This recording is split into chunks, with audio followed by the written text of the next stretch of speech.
conversation. This is the first time I've had a chance to attend this venue. I'm relatively new to the world of workforce development and most certainly to Pierce County. As Mark mentioned, my name is Michelle Griffith. I'm the program operator for the WIOA contract in Pierce County. We were awarded that contract back last July and are continuing to do the good work that was set before us to do by our predecessors, which is pretty cool. A lot of you guys had asked a little bit about what are the resources that are out here. And Michael and I today are going to talk a little bit about some of the services that we can provide, specifically to our transitioning military members, both within the different counties at the WorkSource one-stop centers, and then also at the New American Job Center, or AJC, at JBLM. To give you a little bit of history about my work experience, I have about 5 years in workforce development, and I've had the opportunity to work both here in Pierce County, in Ben Franklin, and the Spokane area, delivering services both as a practitioner and then up into leadership.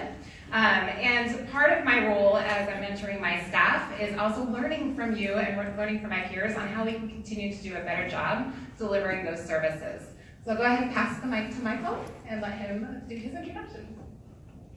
Good morning. My name is Michael Manning. I'm the supervisor with Chemical and Commerce, and I've been in the workforce system for about 13 years. I've actually been in the work source system. I've worked in 3 different work source centers in Grace Harbor and in Thurston County, and now at JBLM. So I have a little bit of background, and probably my experience at JBLM has probably been the most educational.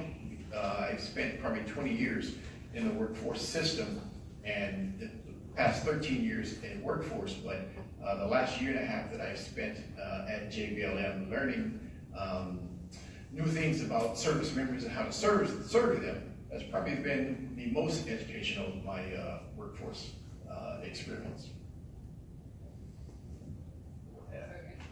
So part of what we're going to talk about is a lot of what you all just asked some questions about. You might have some interest in how we serve the service members that we see going through JBLM. And part of the way we look at it, and I know Michelle looks at it the same way, time to shop. Service members come to us looking for something, and we kind of view it the same way you all might go to a mall. You have an idea, you might not have an idea of what it is that you're looking for, but you want to go to some place that's going to provide a lot of options for you. Well, JBLM is now helping us with that. The America's Job Center, we're bringing in other organizations, agencies, people that have subject matter expertise in certain areas. I am certainly not that person, but my job is to direct an individual to someone that may have some expertise that I don't have. So some of the things that they might be shopping for, that they may find at the America's Job Center at JBLM is job search training and assistance. What kind of training are they looking for? Probably the first question we ask is, what is it that you want to do? We get probably 2 answers. I know what I want to do, or I don't know what I want to do.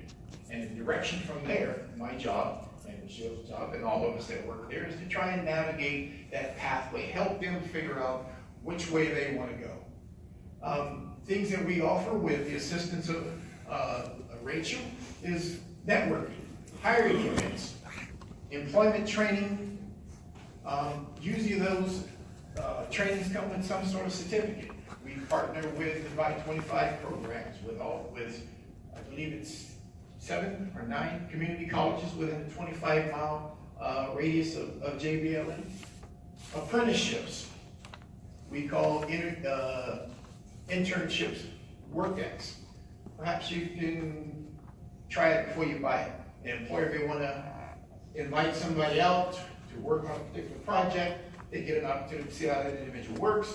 That individual gets to decide whether they want to work for this employer or is this a good industry that I want to go into. They both get to kind of see if it's something that they like and if there's a match for the 2 of them. Fellowship. Fellowship, self-marketing. We're trying to help them figure out how to take that next step. And it doesn't necessarily mean it has to be a career step. It just means it has to be that next step. Every step that you take is on a pathway to that career. If someone would have told me 10 years ago, or 15 years ago, or 20 years ago, this is where I would have ended up, I probably would have said, I don't think so. I knew what I wanted to do, I didn't know where I was going to go. So our job is to try and help them down that pathway, to find out what that career step is, and ultimately get to whatever that career is for them. Y25, Veteran Industry and Education, these are some of our partners.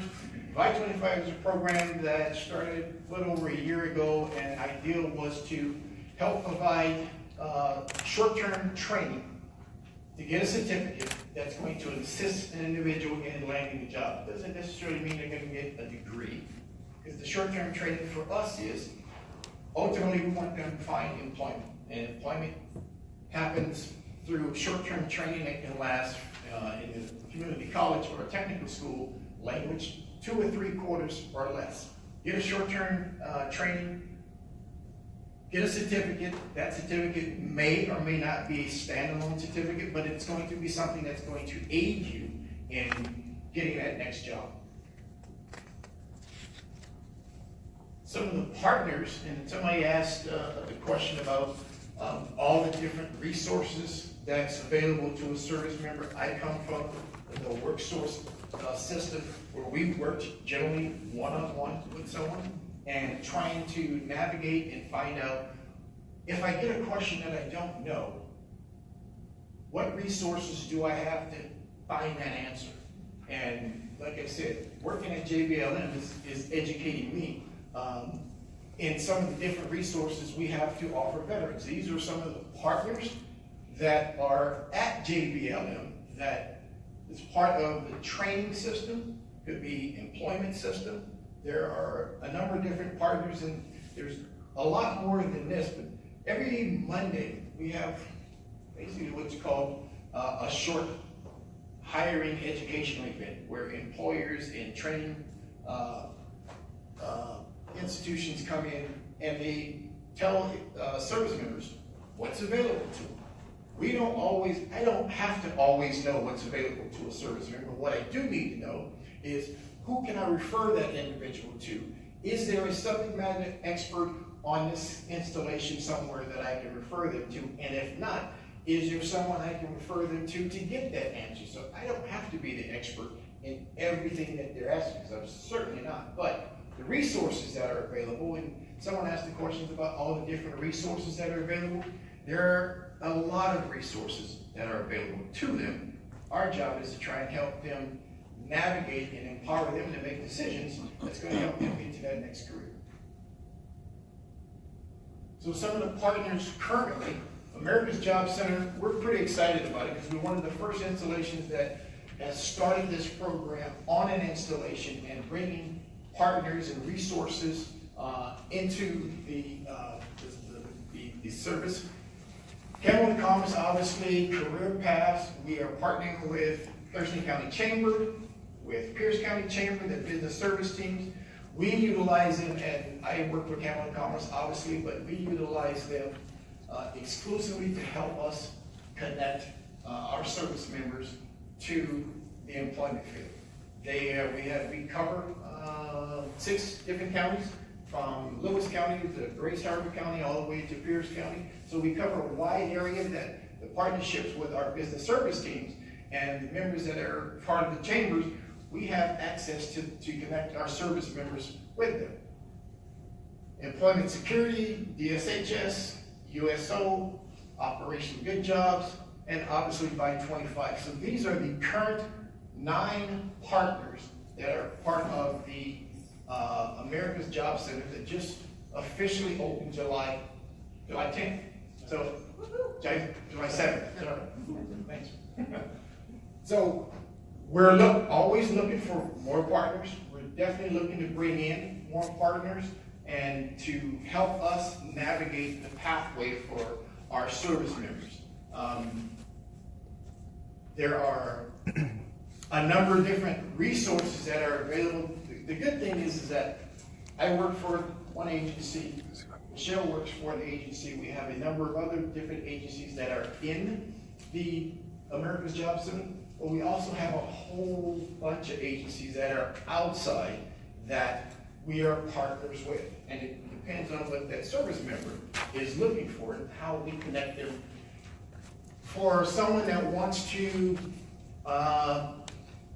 get enrolled into Camel Commerce, here's what the eligibility would be for a service member and spouse that's looking to get into some services that we may be offering. An active service member or veteran or spouse. We use the 180 days, which means 6 months before they exit or 6 months after they exit is when they're eligible for Camel Commerce. Are they getting out with something other than a dishonorable discharge? Our grant is a Washington State labor grant. So obviously they would prefer that the individuals that we serve stay and get employed in the state of Washington. It doesn't always happen. Sometimes service members they go through a training, they can't find a job in the industry that they're looking for, and maybe they move back home or to a different state. We're here to provide resources. Our motto is not, we can't serve everybody, but we can certainly assist everybody. If someone came to Camel Commerce and they wanted to move to Tennessee and they wanted to go into law enforcement, for example, I may not have connections with law enforcement in that area, but I can certainly find a one-stop or a resource that will be able to assist that individual when they move back to whatever state that they're moving to. The one group that we cannot enroll is retirees into Camel Commerce because of what our contract is. That doesn't mean we can't serve or assist that individual. We have partners that career paths or Operation Good Jobs or USO, they can certainly serve those individuals, depending on what their needs are. So we try and go through a whole list of questions that we might ask someone and see if we can find the correct pathway or the correct partner to connect that individual to that's going to help them achieve their goal. A good example of one of our programs is Hire a Heroes, the Corporate Fellowship. It's a partnership with Hire a Heroes and Camel Commerce. It is one of our programs that an individual can do basically an internship for up to 12 weeks. They're working there 4 days a week. That service member or spouse, they're given a project, they're working on a project for a particular company, and that project is not what you would think of when you think of an internship. What we're not looking for is someone to go work for a particular company, work there for a number of weeks and doing filing and answering phones and doing those kinds of things. We want them to actually be doing productive and meaningful work. So these companies, they will give them projects, and some of those projects, very impressed with. Someone, I believe at our last graduation, went in and redesigned their shipping process. Just went in and redesigned their shipping process, helped them identify some more efficient ways to do different things. They do a lot of really, really good work, and it's a product of the partnerships that we're developing with not only folks that through Camel Commerce, but at JBLM. The requirements is that they have at least an associate's degree, that they preferably have a bachelor's degree. They can either be enrolled in Camel Commerce, they can be a retiree, they can be a spouse. They can do a lot of different things that we can provide some sort of assistance to them. And my job or Michelle's job, anybody that's part of the American Job Center, I just lost my train of thought. But anyway, we're trying to help them get to that particular pathway. So if you have any questions, Michelle and I will be taking questions right after she's done with her PC. Thank you, Michael. All right, so quick test. Where can you find services such as Camel Commerce and WIOA program-related services? Anybody? American Job Center. The AJC, yes, the one-stop center. So part of the cool requirement requirements under WIOA when it was rolled out is to ensure that there was accessibility and universal access to some of these programs. And we want to make it easy here in the state of Washington, and so connect with your local one-stop centers throughout the state, whatever county you're in, and you'll be able to gain information about these services. Tons of online resources, which we kind of touched on in terms of accessibility, but you can always pick up the phone and call that one-stop center to learn a little bit more. So, just what we needed, right? More acronyms in our life, but I'm going to speak today a little bit more specifically about the program under WIOA, which is part of the one-stop system. So, of course, WIOA stands for the Workforce Innovation and Opportunity Act, and we really strive towards that innovation piece, right, while we're trying to be productive. But I wanted to give you guys some tangible examples of what our program does when we are working one-on-one with our job seekers in the community. So some of the benefits that they're able to offer our transitioning military members, spouses, and veterans are the short-term training and tuition assistance. We also offer things like on-the-job training and internships, which is an example of our work-based learning strategy. Desk side, we do a lot of that labor market evaluation and that job search exploration piece. As Michael mentioned, oftentimes we're working with customers who are not 100% sure about what it is that they want to do, and we rely heavily on our labor economists, our chamber, looking for ways to make sure that we are knowledgeable in what's going on in our specific areas, and being able to provide some of that additional guidance and encourage that customer to find where they want to go, and then figure out how can we best support that career pathway and that strategy.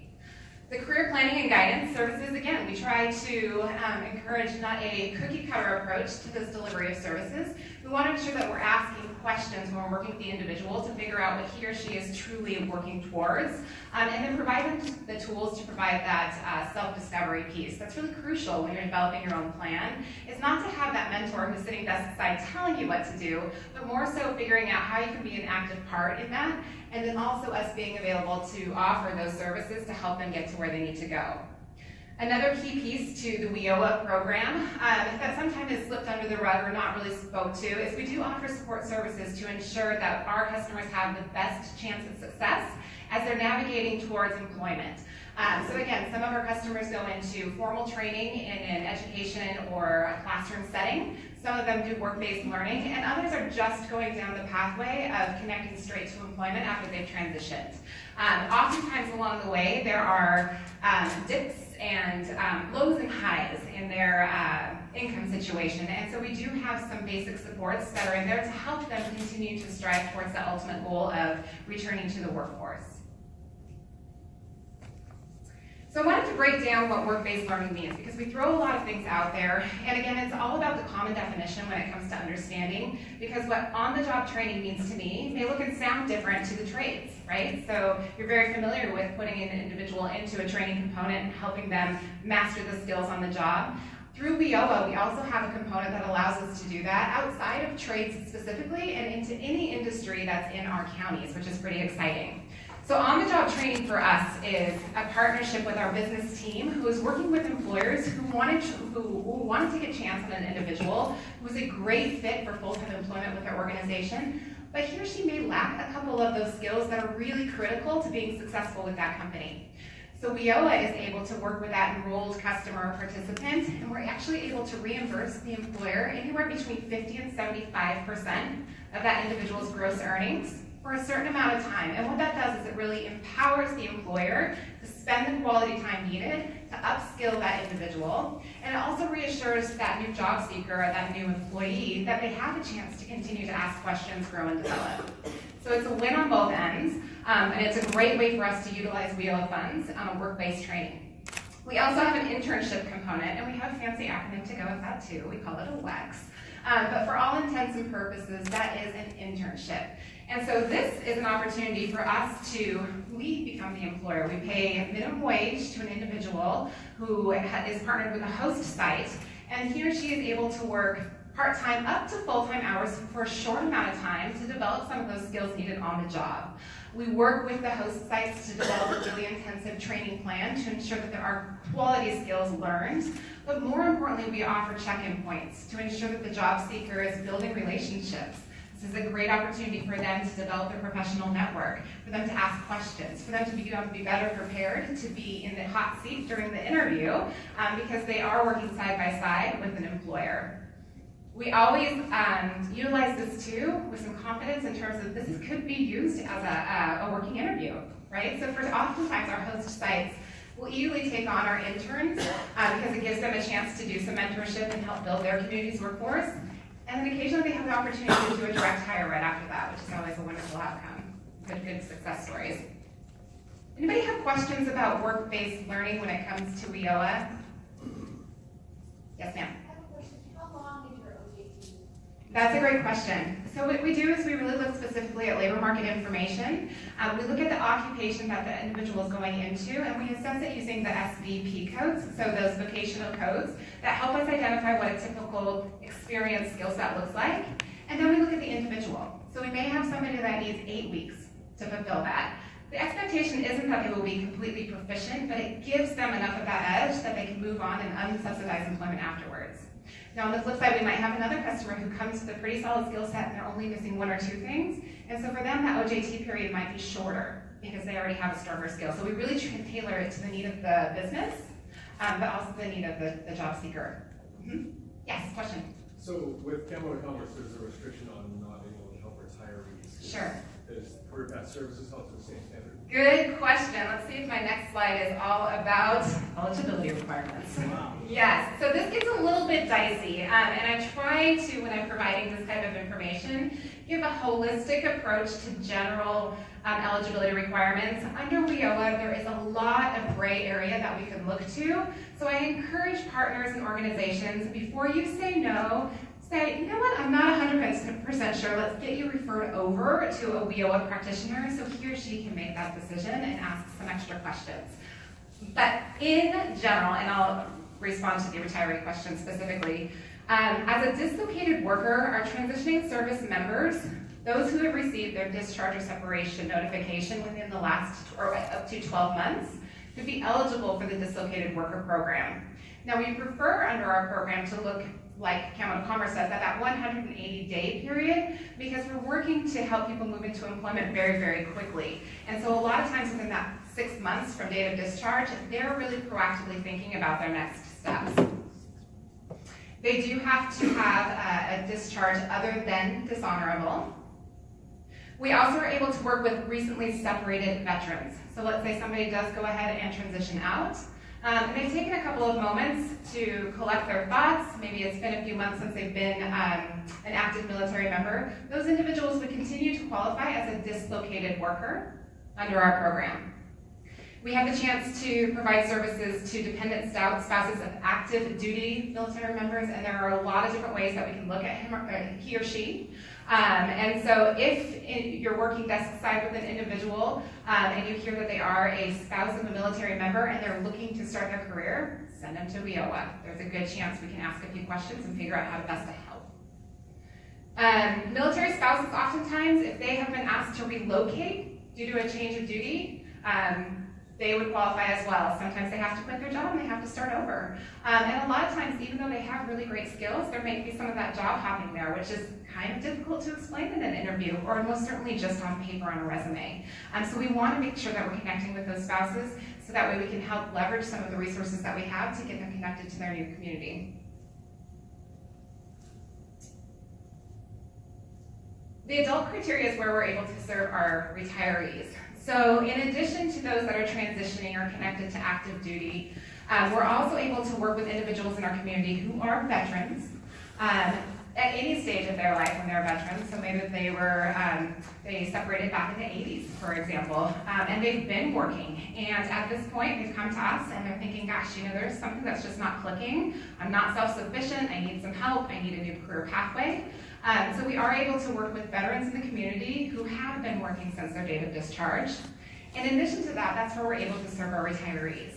So typically, and again, I hesitate to use the word typically, but when somebody is fortunate enough to retire from the military, they've completed their extensive career and they've finished up and wrapped up with that.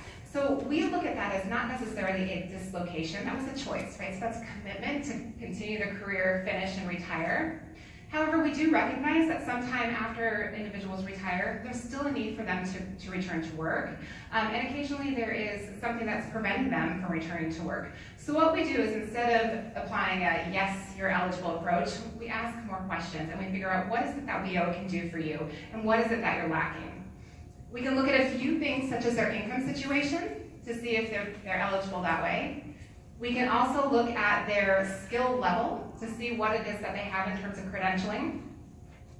And then we can also just look at their general need. So there are some exceptions to the rule where we don't have to look specifically at some of the quote-unquote barriers, and we're able to make that decision just based on the overall need.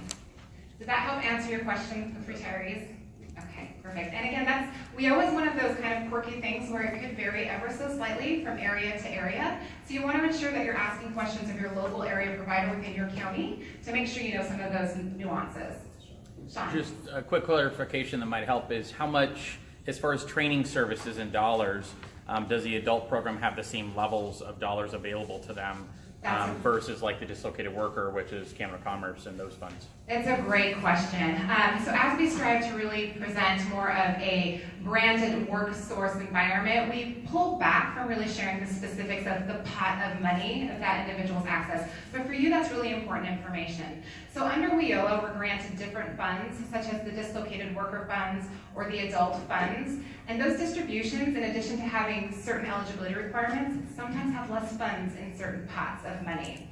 We're also awarded project grants. So to answer Sean's question specifically, our dislocated workers generally have access to more funds. Our adult program is much more limited because we use those funds to serve our entire county, and a lot of individuals fall under that core category outside of the priority of our veteran status. So we do our best to first check and test if somebody's eligible for the dislocated worker program because it gives that customer the most resources. Thanks for asking that question. Enrollment process, again, that's going to vary from location to location, but just to kind of give you a good idea of what it looks like. Individual comes in, hopefully to their AJC or their WorkSource One-Stop Center. They are coming in for some basic services, and there's some sort of triage process that helps them get connected to the program, and they get to meet desk side with an individual who can ask some questions and figure out what the next step is. If they're eligible for program, they begin some enrollment paperwork. Everybody loves federal enrollment paperwork, good times. But we do our best to minimize duplication and work with the customer to make sure that it's an easy process for them.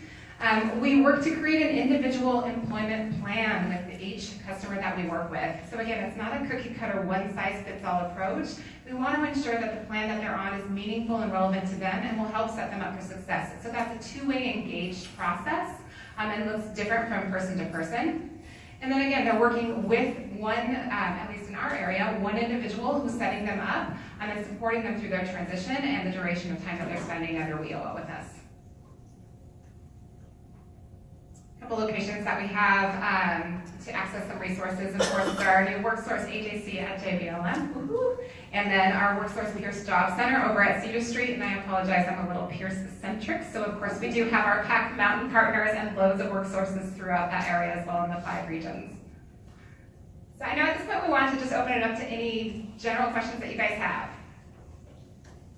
For Michelle, you mentioned priority of service. Can you talk a little bit about that for the audience, how that's implemented under WIOA? Sure, that's a great question. So under our adult program, we have 4 different categories, ranked 1, 2, 3, and 4 to keep it super simple. And under WIOA, we do offer a priority of service for our veteran and military connected individuals.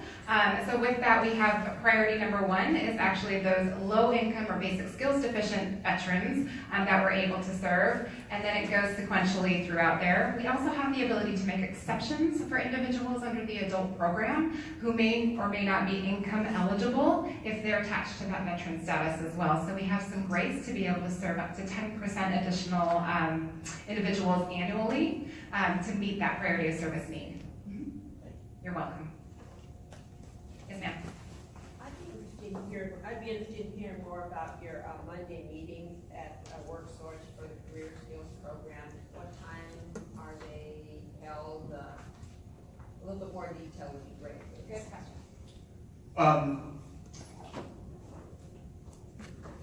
Those individuals are invited in, and I can connect you to someone at JBLM that you can get on their invite list.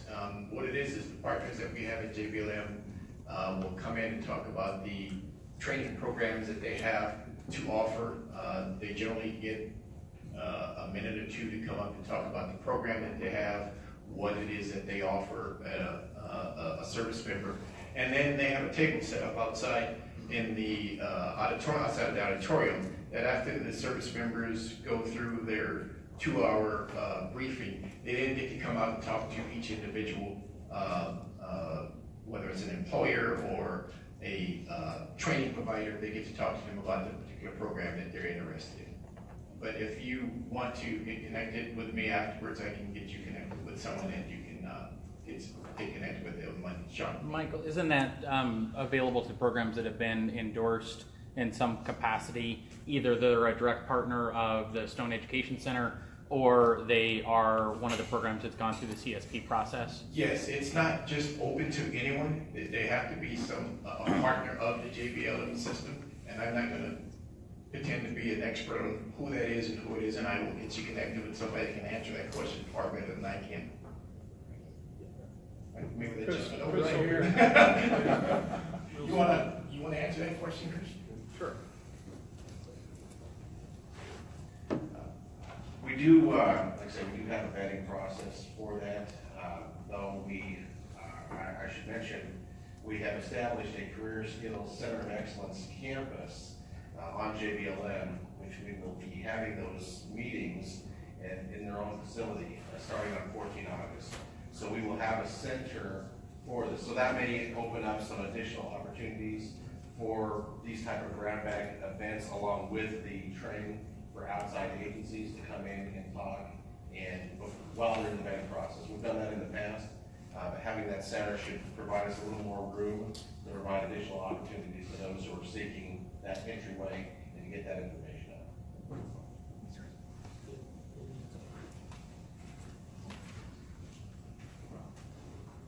Appreciate everything you guys do. The question I would ask you is, what is your veteran employee retention rate?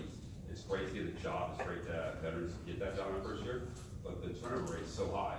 So are you guys tracking that retention rate to see that your program is actually working? I can speak to that, and I think we got the 5-minute flag here, so I'm going to be very quick. So we strive for upwards of an 86% placement rate, which is for our active customers who are then exiting the program into unsubsidized employment. And we know we can do a better job of making sure that we continue that support throughout what we call the follow-up period. So through Department of Labor, we ensure that we are tracking our customers during the second quarter post-exit, as well as the fourth quarter post-exit. And part of our transition program or plan with our customers who are leaving active enrollment in program into our follow-up or retention period is we create, again, kind of a 90-day follow-up plan. We want to make sure during that first quarter after exit, if a customer is having a rocky or a struggle of a time with that new job, we are still there for them to lean on. We may not have the financial resources to be able to provide support services, but that sounding board or that individual where they can pick up the phone and talk through, hey, how do I have a crucial conversation? Or, gosh, this structure is so chaotic, I don't know what they're thinking, I'm used to a regimen. We can help provide a little bit of guidance, but most effectively, it's just having somebody who's a neutral party that can continue to support. And what we found is it's that crucial 90 days will help them. If they can bridge that, then they're more likely to continue on in employment for that following year. Was that enough of an answer to your question? I didn't know if you guys track like a KPI or percentage rate or anything. So with the 86%, and in addition to that, we also have all of our metrics posted, at least in Pierce County, on our Workforce Central, Workforce Development website. And so that way you can get some of those percentages and those hard numbers, which again kind of helps you see the whole picture. Can I add something to that as well? Yes, sir. So just to let you know also, through a data sharing agreement with the Department of Defense's Defense Manpower Data Center and another data sharing agreement with the Department of Employment Security, we're able to track every transitioning service member who's indicated that they're going to transition into Washington State and identify both whether or not they've gotten a job and what their average wage has been over several quarters. Not federal, sir. not federal service. So if they've entered the civilian employment sector in the state of Washington, then we're able to track it. Yes, sir. A question about hiring our heroes program. Michael, you mentioned that service members have access to certificates for Lean Sigma 6 and IT and so forth. How are those paid for? Does the program cover that, or does the service member use GI Bill? It can be paid for a number of different ways. Typically, what happens is if there's a certificate that assists an individual in a pathway, Capital Commerce can assist that individual. The program itself is paid for. The individual does not pay a tuition or anything for the program. Part of our partnership with Hire Our Heroes is that we're trying to assist them in attaining that job, and if there are certifications that they need to get that job, we would try and assist them in getting that certification. Obviously, it comes with, there are costs, and there are some restrictions depending on what that cost is. If it's within our capabilities, then we can assist that individual. And I think that will need to be the last question. Can we give... And we'll take a brief pause and we'll restart the next presentation, which will be on the WI-25 program. So join us again live here, starting back in moments.